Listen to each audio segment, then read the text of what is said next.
Salut à tous et bienvenue dans ce nouveau numéro de À l'affiche. Son dernier roman s'est vendu à près d'1 million d'exemplaires et son nouveau livre est en lice pour le très prestigieux prix Goncourt. Avec D'après une histoire vraie, elle brouille les pistes entre fiction et réalité.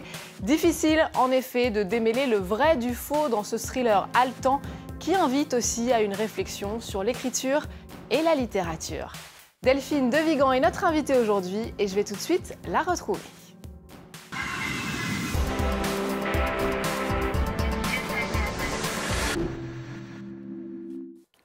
Bonjour Delphine de Vigan. Bonjour. Merci beaucoup d'être avec nous. Je le disais dans l'introduction, votre dernier roman, Rien ne s'oppose à la nuit, a été lu au minimum par 1 million de lecteurs, librement inspiré de l'histoire de votre mère bipolaire. Est-ce qu'on peut dire que ce livre vous a un peu dépassé, son succès notamment? Oui, bien sûr. De toute façon, le succès est toujours un peu, est toujours inattendu et par définition surprenant, on va dire. Mais là, avec ce livre-là, c'était particulier parce que c'était un livre en effet assez personnel qui s'inspirait d'une partie de l'histoire familiale. Donc voilà, le succès sonnait de manière différente. Alors c'est justement après l'écriture de ce livre que commence l'intrigue donc de ce nouveau roman D'après une histoire vraie. Vous mettez en scène une certaine Delphine, fragilisée par ce succès inattendu, et elle se retrouve incapable d'écrire. C'est là qu'elle rencontre une certaine Elle, qui va d'abord devenir son amie avant de prendre totalement le contrôle de sa vie. Voilà pour l'intrigue. Alors je ne vais pas vous demander ce qui est vrai, ce qui est faux, parce que c'est tout le principe de ce livre. Mais pourquoi est-ce que vous avez eu envie justement de brouiller les pistes comme ça ? C'est né de différentes choses, probablement effectivement de ce qui s'était passé pour la réception de Rien ne s'oppose à la nuit, où cette question revenait très souvent en fait de la part des lecteurs, et pas seulement des lecteurs, des journalistes aussi parfois, de se dire mais est-ce que c'est vrai, est-ce que c'est autobiographique, quelle est la part autobiographique du roman, est-ce que tout est vrai, etc. Donc je m'interrogeais souvent sur la nécessité de cette vérité, pourquoi ça semblait si important que les choses soient vraies pour le lecteur. Donc voilà, je pense que ça a contribué à ce questionnement sur le vrai et le faux, qui en même temps est aussi extrêmement présent dans notre époque, oui, de manière générale. Les biopics au cinéma, la télé-réalité, vous en parlez d'ailleurs dans le livre. À votre avis, justement, elle vient d'où, cette obsession du réel de notre société ? C'est difficile de le dire et de savoir toujours d'où. Ça, c'est l'histoire de l'œuf et de la poule, mais je pense que quand même cette progression de la télé-réalité ces 10 ou 15 dernières années, cette mise en scène de soi que nous offrent les réseaux sociaux, l'importance qu'on donne aux témoins de toutes sortes à la télévision, etc. Tout ça a contribué d'une certaine manière, la presse people aussi, le développement de la presse. Et d'ailleurs, Delphine, dans le livre, voudrait faire un livre à l'idée d'un roman sur une héroïne de télé-réalité. C'est le cas de la Delphine qui est sur le plateau. C'est un sujet qui m'intéresse et auquel j'ai parfois pensé, oui. Et je pense que tous ces phénomènes, en fait, ont concordé pour laisser s'épanouir un peu le voyeur qui sommeille en chacun de nous. Et donc, voilà, il y a un appétit des gens aujourd'hui pour les histoires vraies. Mais je crois qu'il y a aussi un appétit des gens pour la fiction qui demeure, heureusement. Cette question, justement, qu'est-ce qui est vrai, qu'est-ce qui n'est pas vrai, elle vous a été beaucoup posée pour le dernier roman, parfois de façon un peu violente. Certains ont pu vous reprocher, justement, de vous inspirer de votre vie privée.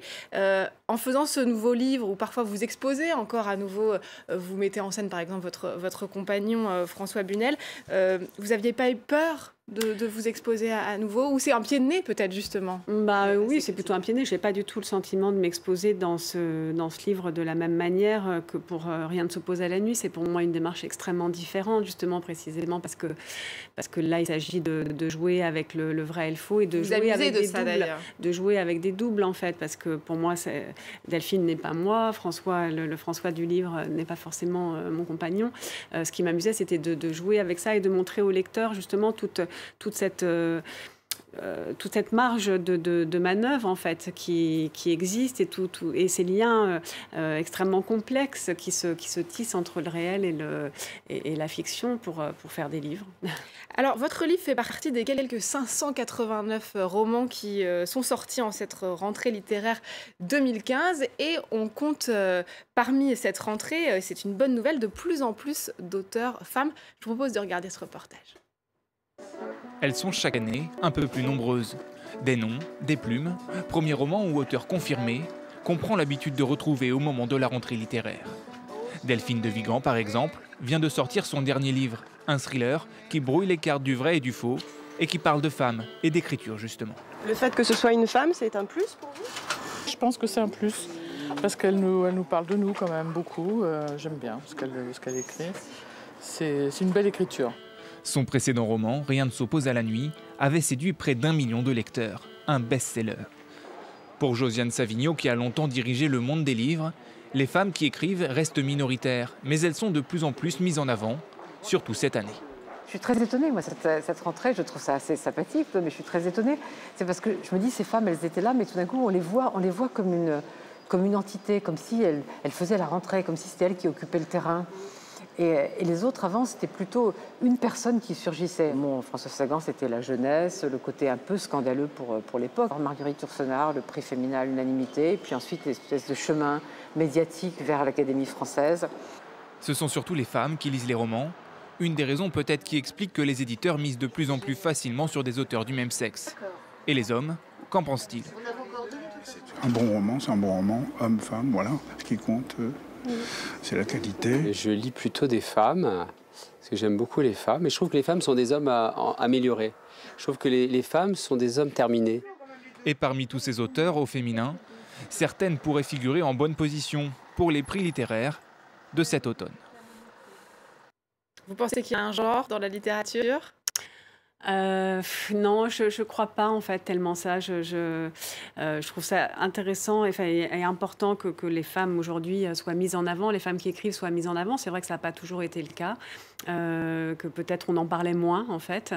Mais en revanche, je crois pas trop au genre dans la littérature, dans le sens où quand on parle de littérature féminine, pour moi il y a toujours quelque chose d'un petit peu ambivalent et d'un petit peu péjoratif. On dit bouquin de bonne femme. Or, ça me paraît pas du tout la réalité. Il y a des femmes qui écrivent, qui peuvent se mettre justement à la place d'hommes dans des livres et on n'y voit que du feu. Enfin, je défierais quiconque de déceler d'ailleurs le sexe de l'auteur de certains romans. C'est pas ça pour moi le plus important. Je le disais, au-delà de ce mélange de fiction, réalité, vous faites une vraie réflexion sur le travail de l'écrivain, la littérature. C'est pas la première fois d'ailleurs que vous abordez ce thème. Qu'est-ce qui vous intéresse justement dans cette question de l'écriture ? C'est toute la question, j'ai envie de vous dire. L'écrivain que je suis s'interroge depuis très longtemps sur les raisons qui me poussent à écrire. Donc,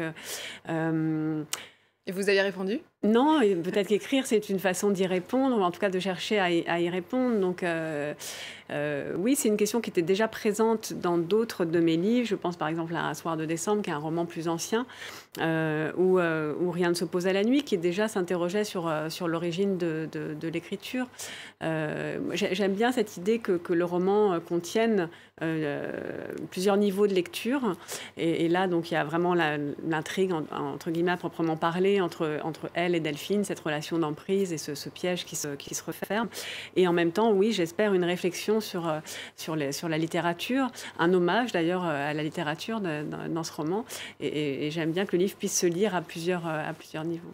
Un hommage aussi à Stephen King, puisque votre livre est un thriller et justement vous citez en exergue des 3 parties du livre, le grand Stephen King, et notamment des citations de Misery. On se souvient du film complètement glaçant, l'adaptation du roman. Donc c'est évidemment cette histoire dans laquelle un écrivain est kidnappé par une fan psychopathe. On voit les images là de... Il faut lire le roman parce que le film est formidable. Ouais. mais le roman est encore plus terrifiant. C'est à la lecture que vous avez peut-être eu l'idée justement d'écrire ce livre-là? Comment est-ce que ça s'est passé? Non, pas du tout. Voilà, chacun a son chemin personnel et ce livre est né de plein de choses extrêmement intimes au fond, et même si on ne s'expose pas là où ça paraît, là en l'occurrence, vous me parliez tout à l'heure, est-ce que je ne m'expose pas? Non. Enfin, aussi, je m'expose, mais de manière très cachée, très masquée justement, et pas là probablement où on l'imagine en fait. Mais les livres obéissent à des élans très, très personnels. Maintenant, on peut en effet les placer à un moment ou à un autre sous le parrainage d'un autre auteur.